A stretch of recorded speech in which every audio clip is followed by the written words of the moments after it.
Hi guys, just got back from seeing the Wolverine.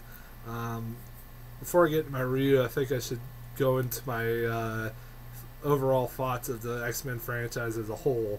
Um, I've enjoyed the X-Men franchise as it stands right now. I thought they've been a very good film franchise. I've even liked the films that a lot of people don't like, which are X-Men Origins Wolverine and X-Men The Last Stand.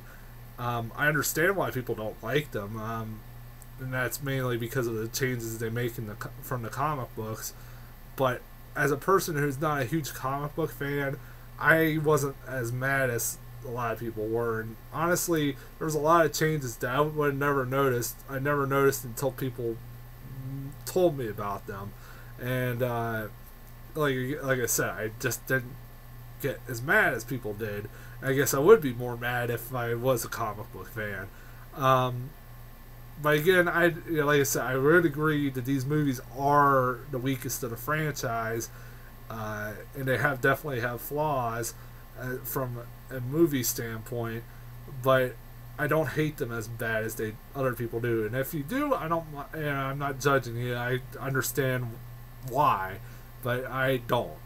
But my favorite movie of the franchise, in my opinion, is the best one is X-Men First Class, which is a really great breath of fresh air for that franchise. It did something new for the franchise, and it brought life back into it. So going into Wolverine, I was keeping up high hopes.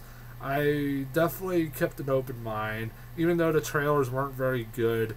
I know a lot of people, comic book fans were worried about it, but I was keeping an open mind. And like I said, the trailers weren't very good, but it didn't affect I was going to go see this one way or another. And now coming out of the movie, I can honestly say it's just an okay movie. It's not terrible. It's actually I still recommend this movie, even if it's okay, just okay. But it's definitely one of the weaker films of the franchise. There are good things about it, though. Mainly, that being Hugh Jackman. I think even people that didn't like X-Men Origins Wolverine could still say Hugh Jackman was really good in it. And he's good in this. Really good in this. This guy is just a very charismatic actor.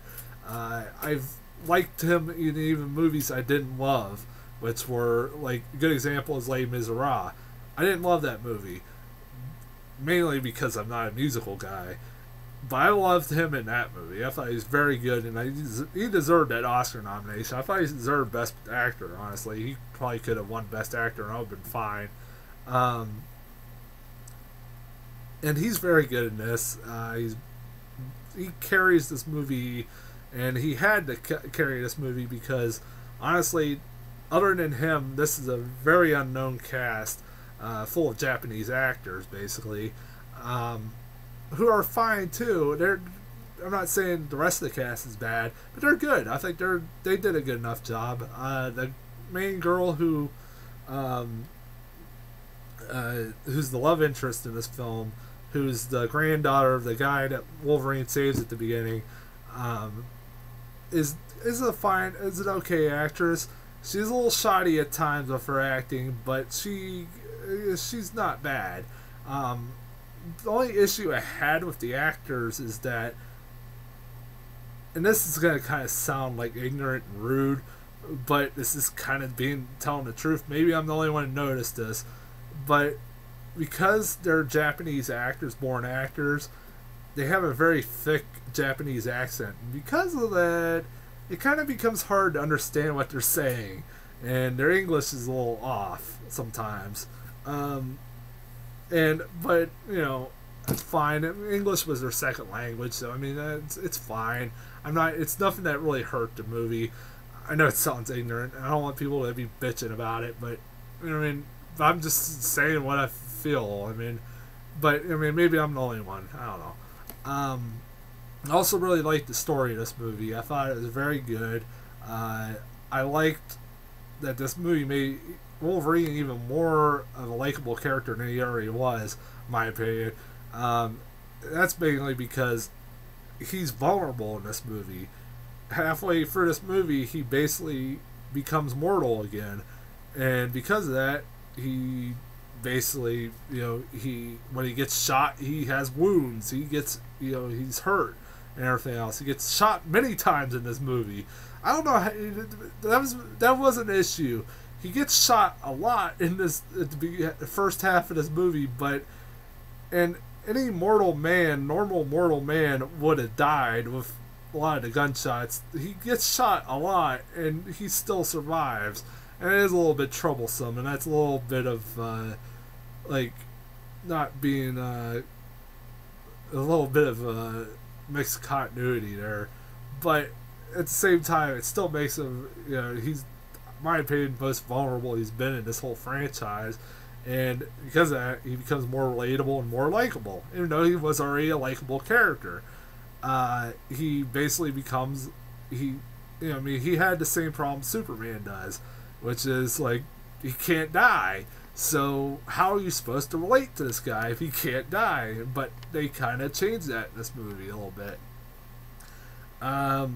Because there is some danger to him maybe dying by the end of this movie. Also, I'm trying to think off the top here. Also, I can understand his motivations in this movie, which, well, as you'll see in a little bit, he was one of the few people in this movie I understood their motivations. I can understand why he might want to become mortal again, why he kind of contemplates about the immortality. I can understand that, but I know it's a cliched thing to say, but immortality is not exactly the greatest thing ever. For God's sake. He's seen so many people die and everything else, and he's still alive.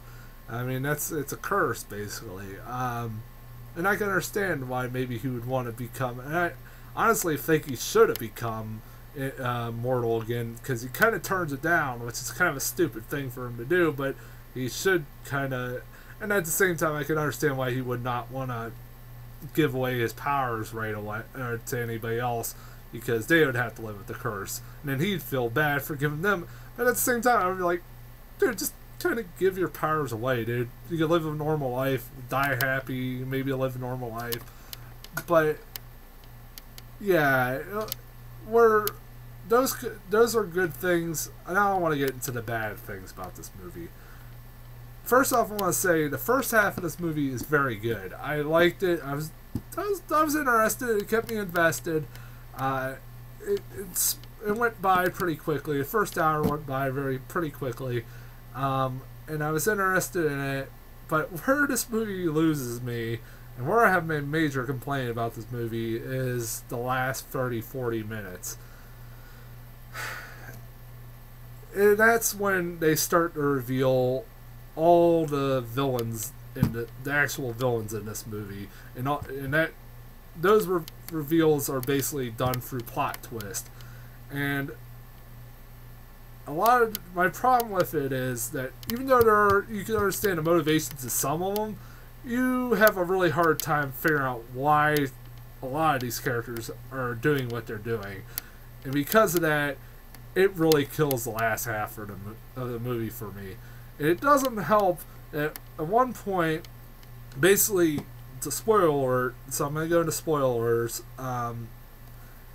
The two of the villains are revealed to be the biochemist girl that you kind of knew was shady in the first place, so it's no shock, and the archer that is real. It seems like a good guy enough at the beginning of the movie, but kind of turns out to be a bad guy halfway through, and you never really understand what their motivation for kidnapping and doing this stuff to Wolverine is, and because of that, and they never really explain it. They never take time to actually explain why they're doing what they're doing, and if they do, it's kind of very convoluted and very confusing, and to the point I was lost complete interest whatsoever in the last half of the movie. In the last battle, I couldn't care less what was happening, and to make it even worse, the archer who, you know, was a good guy at the beginning, then ended up turning out to be a bad guy by joining this chemist girl. Turns on the chemist girl like a scene later, a scene after, like one scene after he basically, you know, joins forces with her. Makes no sense whatsoever. I never understood what was going on. I had a really hard time understanding what the hell was going on. It was very convoluted. Oh God, it made no sense. Some of the stuff, and it was like very glaring plot holes. And I'm a person that I can, you know, ignore a lot of plot holes. Like, I ignored the plot holes in Prometheus. I like Prometheus. I like Dark Knight Rises. Those were really two big movies that had big plot holes. Except for when Dark Knight Rises, the one plot hole that really bugged me was, how did Bruce Wayne get back to Gotham? I will never understand that for the life of me. That was a glaring plot hole. That was one of the only examples in Dark Knight Rises where I couldn't get over that. But yeah, I really couldn't get over. I mean, I really had a hard time getting over the plot holes in this movie. And then to make it even freaking worse, the final reveal of the movie that happens about 20 minutes left of the movie, when there's 20 minutes left of the movie,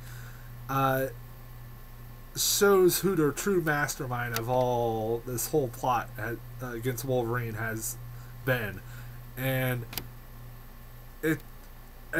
while I was happy to finally kind of have this, like, when this person's revealed, it kind of wraps around the motivations of everybody else, all the other villains, and it kind of makes it make more sense for why the villains were doing what they were doing.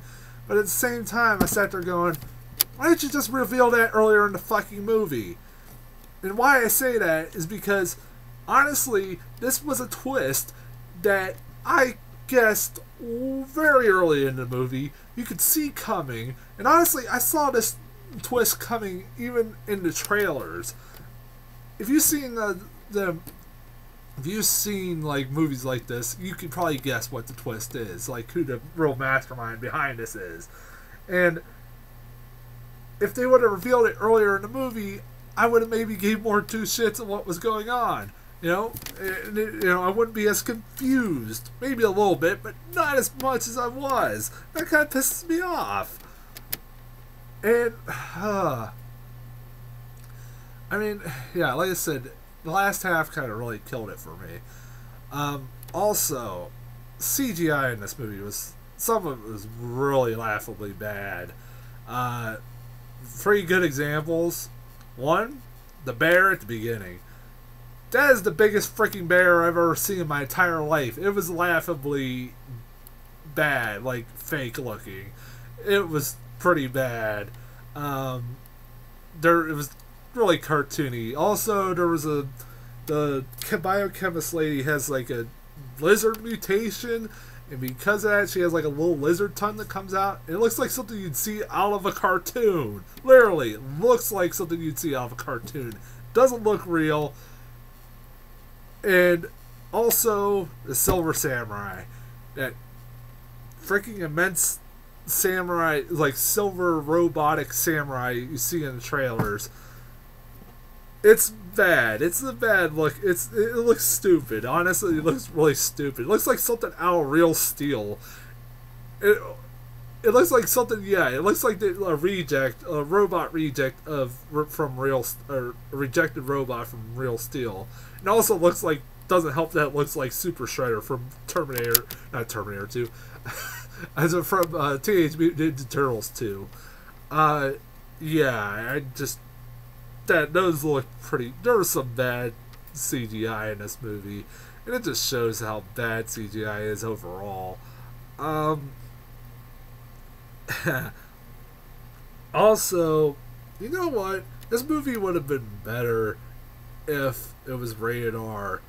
Holy cow, this movie, why can't we get a Wolverine, R-rated Wolverine movie? I will never understand that. Somebody explain to me why. I know maybe it's more profitable, but people still won't go see an R-rated Wolverine movie. They'll find a way to see it. It's not an issue. I mean, R-rated movies have made a lot of R-rated movies have made a lot of money before. It's not like, they don't, R-rated movies never make money. They do! Like a Hangover franchise, for God's sake. But I think it should, there's like, people somewhat die violent deaths in this movie because of that, and there's parts where you can tell they're kind of cutting away from the violence a little bit. And even fucking Wolverine says fuck in this movie, which he did in the X-Men First Class, which was kind of awesome. But apparently there's a rule that you can maybe throw one F-bomb or one word or fuck word in a movie, and that's it. And like one or two, I think that's the rule, and still make it PG-13. But yeah, why I say this is because when X-Men Origins Wolverine came out, they made a video game of the movie, and that was one of the most violent video games I've ever played. Like when Wolverine is like using his claws on people, he rips them to shreds, blood, guts, everything go all over the place. That was awesome. Why can't we get something like that, And it makes me even more mad is like, Darren Aronofsky was supposed to direct this movie originally, but he dropped out because of issues he was having, I think, with the filming of this movie.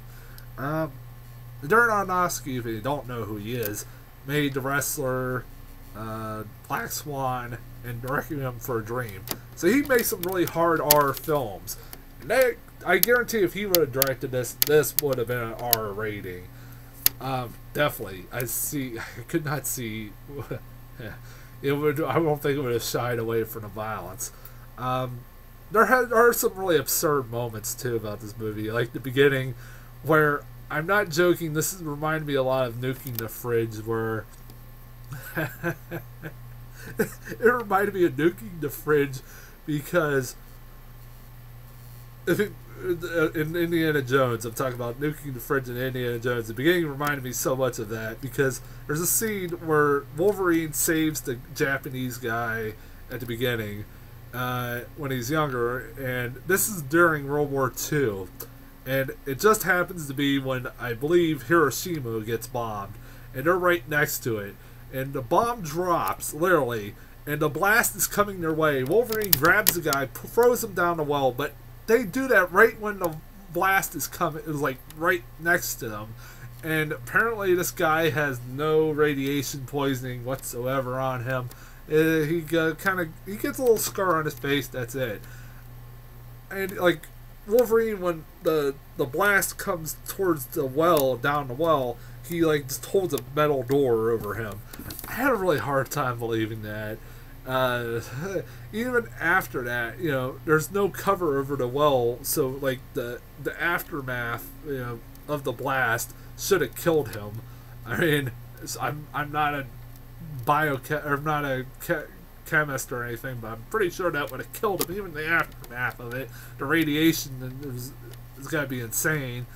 I don't know. And also, there's a scene where freaking Wolverine throws a guy off a ledge. No joke. Freaking throws him off a ledge. And he lands in a pool, and he's fine. You're like, and this guy falls really far down. Really far down. And you're like, yeah, that pool would have still killed him. Even if he landed in the pool, he would still killed him. Also, the 3D in this movie sucked ass. It really sucked. Don't see this movie. I know I said a month ago I wasn't going to see a live action 3D movie, but when I saw freaking Pacific Rim, that gave me a little bit of hope. That was, now, anybody who bitches that, oh, well, it's post-converted. No. You can still do a post-conversion movie, 3D movie, and still be good. Dread was a post-converted movie. Pacific Rim was a post-converted movie. this is a piece of shit. You know, a good example is like just why if you watch it in 3D, take your glasses off, like 3D glasses off, and it looks like a clear image. There's no blur. There's nothing. You can still see it perfectly. That's where you kind of call bullshit. You know, I hate that. I hate that. 3D, Hollywood wonders why they have problems. Also, this is spoiler alert. I'm gonna get into spoiler territory. I gotta talk about this. There's a scene at the end of the credits, which kind of apparently there's 20th Century Fox is stealing Marvel Studios' thunder, I guess. Well, there's a scene at the end of the credits where, spoiler alert, so if you don't want to know what happens, I'd recommend watching it. So if you don't want to stop now. As I expected, the end credits scene sets up the next movie, which is X-Men: The Days of Future Past, where it takes place 2 years later after the end of the movie, and Wolverine is at an airport, and he he has a funny line where he says, "I'll opt for the," instead of going for the metal detector, he goes, "I'll opt for the pat down," because obviously his metal detector is gonna go off, but kind of at the same time, I was like, that kind of makes no sense in context of what happened in this movie, but whatever. And then, as that happens, like, all the metal starts flying in the air, and you're like, it's Magneto, you know? And he turns around, and Ian McKellen's behind him, and Ian McKellen wants him to help him. He's like, "Why should I help you?" He says, "Why should I trust you?" He says, "You shouldn't." And then turns around, and there's Professor X, Patrick Stewart. It was awesome to see those two, Patrick Stewart and Ian McKellen, back in his roles since 2006. And when I saw this, I went, wait a minute. Are they kind of ignoring X-Men: The Last Stand like it never happened? And I'm like, well, they can't be because Jean Grey's still dead in this movie, but I was like, wait a minute. Wasn't Professor X dead in the end of the X-Men: The Last Stand? And Magneto lost his powers. So they're gonna have to explain that a little bit. They're gonna have to explain that a little bit. There's a lot of plot holes in a lot of these films, the franchise. There's a lot of inconsistencies to the franchise, honestly, I could get into. X-Men First Class kind of hurt that. Some of the there's just some, but I'm like, okay, I'll still see it, you know, whatever. But it also sets up like the Sentinels that are coming. I've never read the comics, but I heard Sentinels are great. I'm looking forward to that. I'm looking forward to where they go with this. Was glad they set that up. Definitely check that scene out. It was pretty fun. They do mention like that, like Wolverine does go sees Professor X and goes, "This is impossible." That's where I thought, okay, they're not ignoring the X-Men: The Last Stand. I'm like, so, but they're still gonna have to explain that. Yeah, they're still gonna have to explain that. Well, just, you know, whatever. Gotta take some time. And but yeah, I recommend this movie, even though if it's okay. I kind of compare it to Star Trek Into Darkness, where the last half of this movie kind of killed it for me, like Star Trek did. But I kind of like Star Trek. I still like Star Trek a lot more, because even though when the Khan reveal was happened, I kind of didn't care, because Benedict Cumberbatch was fucking awesome in that movie, and I understood his motivations in the fucking movie. I didn't understand the motivations in this movie, but yeah, I still recommend this. It's okay. Like I said, the last half has kind of killed it for me. Even despite that, I still kind of like it.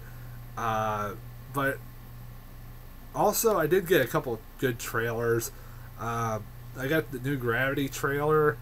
Holy crap! If you haven't, it's starring Sandra Bullock. If you don't know what it is, it's Sandra Bullock and George Clooney are like space or astronauts, like rebuilding a satellite, and something goes wrong, and like like towards the end of this trailer, Sandra Bullock is just rolling off into space. Just nothingness, and it's creepy. That trailer was so good. I was like, it was intense. I love that trailer. Also, oh god, I got this 47 Ronin, which is a good example of Hollywood being.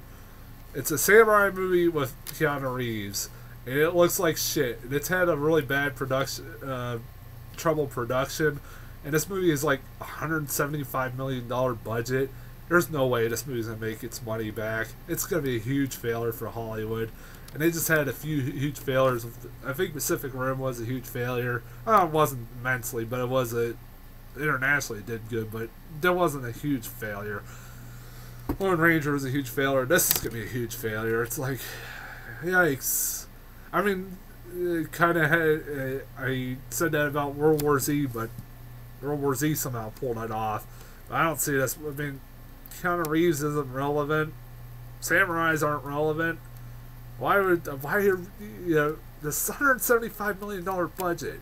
This movie looks bad too, and it's like supposedly this like mythical story, fictional story about 47 samurai Ronin or whatever who fight against somebody, but this time they added mystical creatures or something like that. Yeah, woohoo! But whatever. I don't care. Keanu Reeves, I would say, looks like he's sleepwalking in this movie, but I think he's just trying to act, and he's a terrible actor. I just don't care. It looks bad. It looks bad. I don't give a shit about that trailer. I keep thinking about the production problems it's had. If you want to know about it, you can look it up online. There's enough articles about it. But anyways, I'm gonna get off here. This is one of my longest videos in a while now.